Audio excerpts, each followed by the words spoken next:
But for those of you who don't know me, my name is Brian Kriete. I'm an ear, nose, and throat physician here in Rolla, and I've lived in the area for over 10 years now. As I'm sure with most of you, things have changed quite a bit for us over the last 9 months. We've all learned to do things we didn't even know existed, during that time frame. I've done anything from, learning how to order masks to learning how to 3D print masks. I did a lot of time at S&T working on that, but it's been an interesting year. And this is just a continuation of that. So now I get to be a teacher of molecular biology. My presentation's about 5 to 10 minutes. I did have an embedded video, which doesn't work very well, so we're not going to play it.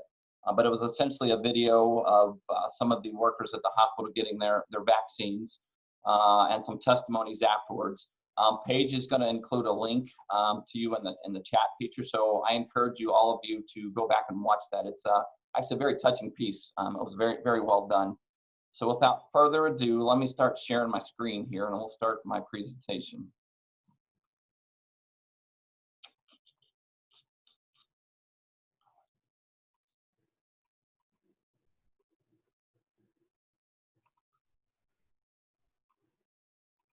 All right, can all of you see that? Yes. All right, excellent. We'll get started. So this came out of a need to help educate the hospital staff. When the vaccine first came out, there was a lot of angst, a lot of confusion, and a lot of hesitancy to get the vaccine. So in order to help educate our staff and relieve some of those questions and concerns, I put together a fact sheet. And so this presentation is just some snippets from that. I think it's in layman's terms. If it's too complex, I apologize, but I think it's fairly easy to understand. So this is essentially based off of the 2 vaccines that are available in the United States right now, the one from Pfizer and the one from Moderna. Both of these are messenger RNA vaccines, and we'll get into that here in just a little bit. So first off, we've all been living this for the last 9 to 10 months, right? We all know how to slow the spread. Wear a mask, social distance, avoid large crowds, wash your hands frequently, wash frequently used surfaces. We all did this so we could get to the point where we could start getting vaccinated. There was this theory that, hey, we should just let this infection spread through the country, develop herd immunity, and just move on and let's stop all this nonsense. Well, just in the last 10 months, we've had over 360,000 deaths in the United States, with less than 10% of the population infected. So what the vaccine does is allows us to develop herd immunity without the cost of severe infection, hospitalization, or death. And as such, the U.S. Coronavirus Task Force and Operation Warp Speed were formed to help get us to this point. So what is a messenger RNA vaccine, and how is this different from what we've used in the past? So what RNA is it's a blueprint that's made from our DNA, and it's used to create proteins, things like insulin, muscle proteins, enzymes, collagen, and other molecules that are essential for human life. So in the case of the messenger RNA vaccines, the DNA from the coronavirus, which is this thing right here, was used to make an RNA copy for a protein blueprint for the spike protein on the coronavirus. What they were able to do is then insert this into a lipid molecule, and this is needed so that when you inject it into the body, it can make its way into the cells. So once you're vaccinated, this messenger RNA encased in this lipid molecule is taken up by the cells, and the body uses its own machinery to use this RNA blueprint to create the spike protein. Then the spike protein is expressed on the surface of the cell, and then it's recognized as foreign by the body's immune system, leading to activation and production of antibodies that protects us from future exposure and infection from coronavirus. So the unique thing about this is there's absolutely no chance of infection from this process because it's just a small portion of the viral protein that's being produced. So in the past, vaccines were typically created from dead or weakened viruses with potential for infection. So with this new approach, there's some obvious advantages. And secondly, and this is pretty important, this isn't the case with all the vaccines that are coming out. AstraZeneca's vaccine is made with DNA and not RNA. But with the RNA vaccines, the RNA is broken down rapidly after protein construction. It's not integrated into the chromosomes, and there's no risk for mutation. This is also the reason these vaccines have to be stored at super cold temperatures. The Pfizer vaccine has to be stored between -60 to -70 degrees, which an obvious problem for smaller third world countries where the technology and infrastructure is just not there. So this is really the big question I heard from the folks at the hospital. Do I need to be worried about how quickly this vaccine was developed? And this is a fair question. So vaccine development typically takes years, from identifying the virus to studying its DNA, to developing a target for creating a vaccine, to creating the vaccine, to testing it, to developing it, manufacturing it, and then getting it distributed. So there's a couple of things that's happened over the last 5 to 10 years that have allowed this to be a much faster process. In fact, Pfizer and Moderna were able to do this in under 10 months once the DNA sequence of the coronavirus was identified. So first off, RNA is it's very easy to create once the sequence of the target protein is identified, and in this case, it's the spike protein. So number one, that makes it easier, and these can be produced in very small labs and quite quick fashion. Traditional vaccines typically require big factories to make proteins or the virus, and it takes a long time to create. So the process in and of itself is faster. Secondly, because of the widespread nature of this disease, Operation Warp Speed allowed for several of the processes to be run concurrently. So while they were studying the vaccine, they started producing the vaccine before they even knew it worked. That way, once the studies came out to that it was efficacious, we were able to roll out the vaccine and get things moving. So a lot of these processes were done at the same time instead of being done in a stepwise fashion. So something that would typically take 3 to 4 years got condensed down into 10 months. So let's talk about the trials. People always talk about this. Once again, this was rushed. This is not safe. This is, I'm really worried about it. I'm going to wait for everyone else to get this vaccine first, and I'm not going to get this until I see how it goes. So I'm going to focus on the Pfizer vaccine because that's the first one that was approved, and that's the one I have the most information on and studied the most. It's very similar to Moderna, so a lot of this isn't a whole lot different. But the Pfizer vaccine was evaluated in participants from the age of 16 up to 65. And it was done in 2 clinical trials conducted throughout the US, Europe, Turkey, South America, and South Africa. Part 1 was relatively small, only had about 60 participants, and it was focused on safety, just to make sure the vaccine wasn't dangerous and it was efficacious. Once they saw it was plausible to use this, they rolled out a Part 2 kind of multi-phase, multi-center, multinational randomized placebo-controlled trial. And for those of you that are in research, this is the gold standard for studies. So they did an observer blinded study. So essentially what this means is the folks getting the vaccine, as well as the folks providing the vaccine, had no idea whether the person getting the injection was getting either a saline placebo or the vaccine. So with this, they enrolled over 44,000 people from the age of 12 and up. So what did they find? So there were no major differences between the 2 groups. So like I said, there was 22,000 people that essentially got a saline injection and 22,000 people that got the vaccine. There was no difference between deaths, hospitalizations, or severe health conditions. There were a couple of interesting findings, and this is something to keep in the back of your mind. But in the vaccine group, 4 of the 22,000 folks developed Bell's palsy. And essentially what that means is they developed a facial weakness or facial nerve weakness. So half of their face was kind of droopy, kind of made them look like they've had a stroke. And I don't know if any of you have experienced that, but obviously that can be very concerning. All of these patients recovered without any difficulty.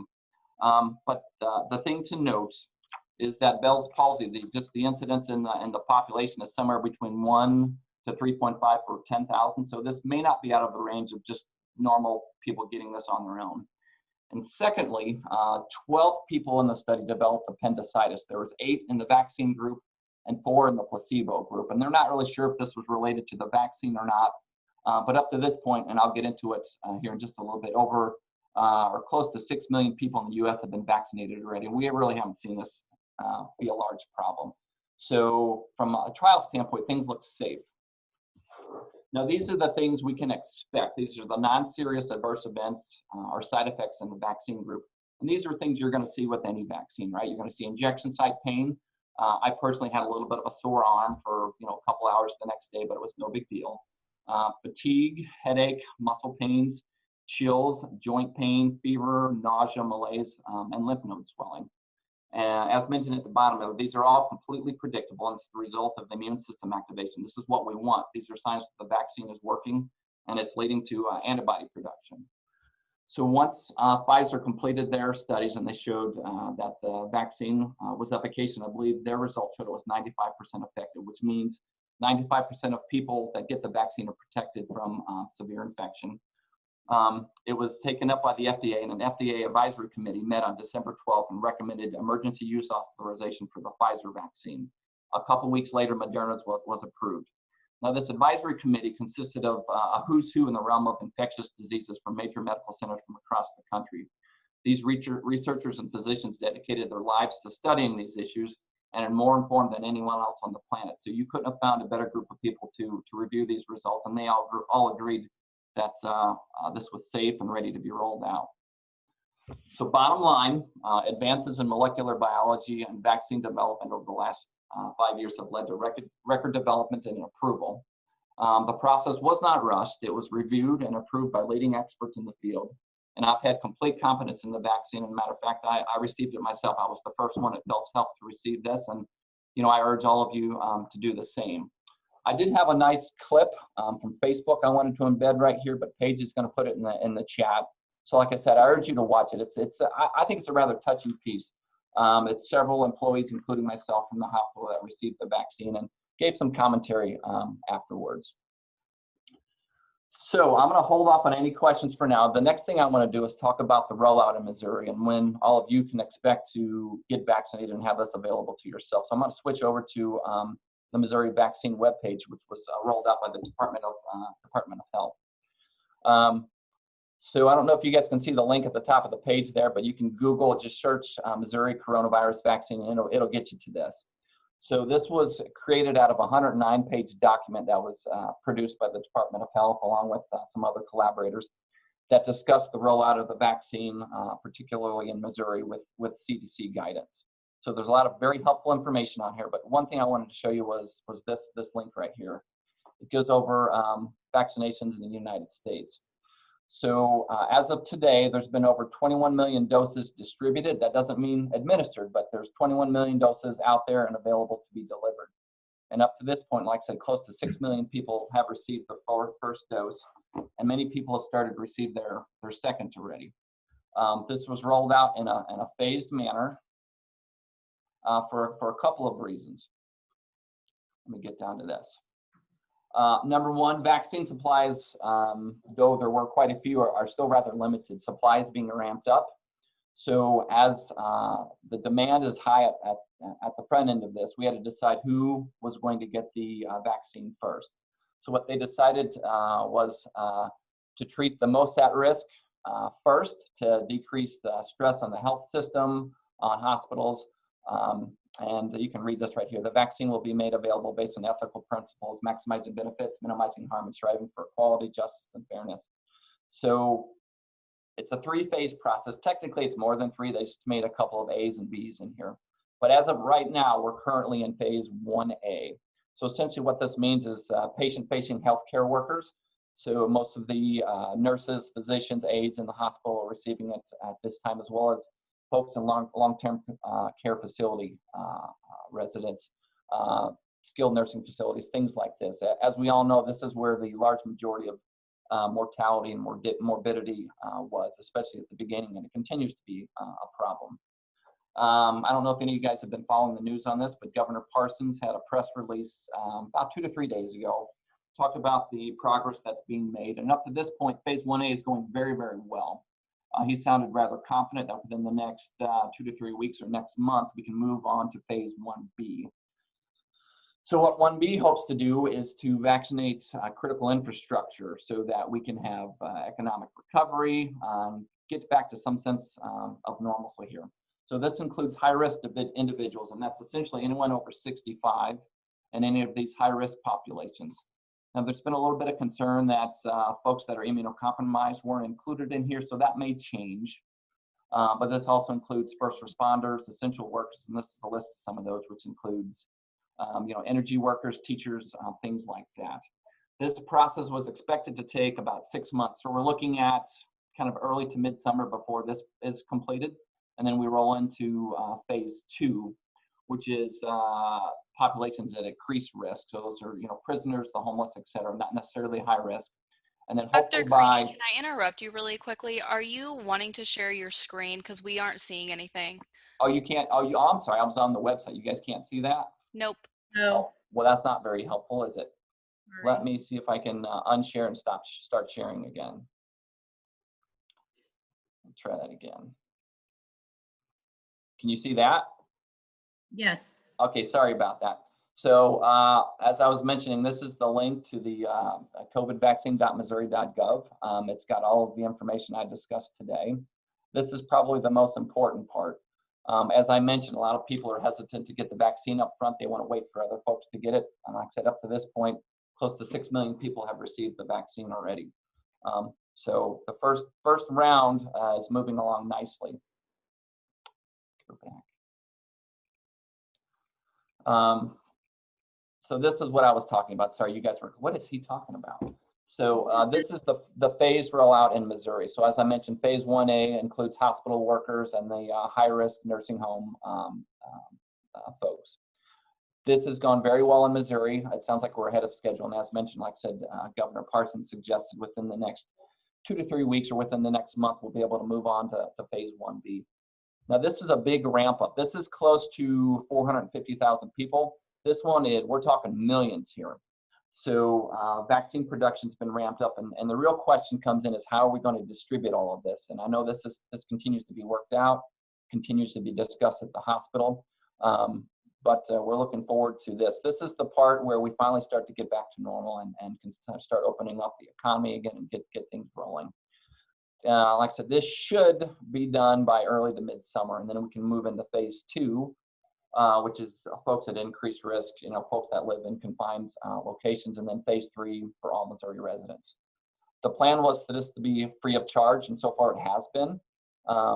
Vaccine administrators can charge a vaccine administration fee, but outside of that, that's it. This is all covered by the government. So I would say if you are in this essential worker group, you should be able to receive the vaccine, I'm guessing hopefully within the next month or two, and then some of the later groups probably by summer and thereon. So that's all I had.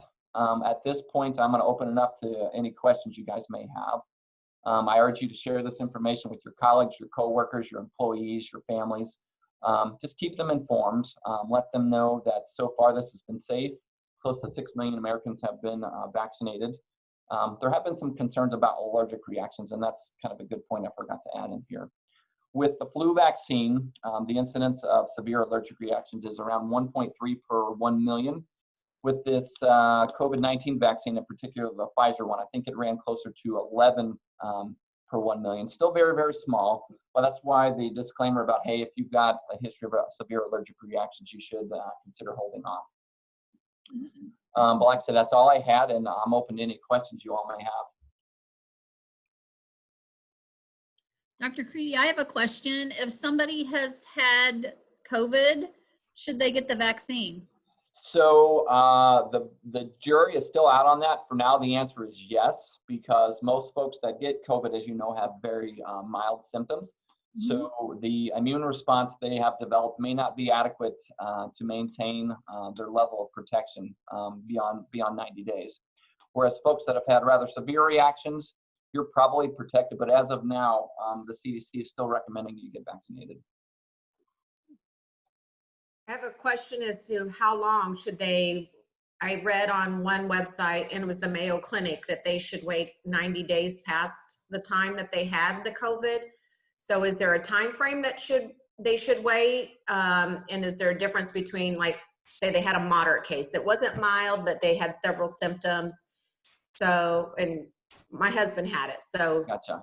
He's 6 weeks out from having it. Should he go ahead and get it or wait the 90 days? So that's a great question, and there's a couple of reasons they want you to wait. So we do a lot of allergy shots in our clinic as well, and we have essentially the same process. If you've been sick and your lungs are still fairly reactive, as mentioned, there is a potential for setting off a severe allergic reaction. It's small, but it's still there. So if you've had a mild case, my guess is within a month afterwards, you would be safe to get the vaccine. But if you had a more severe case, you do want to wait a little bit longer. And as things continue to be studied and come out, we'll have better recommendations in regards to when. but we don't have, perfect guidelines for that yet. Thank you.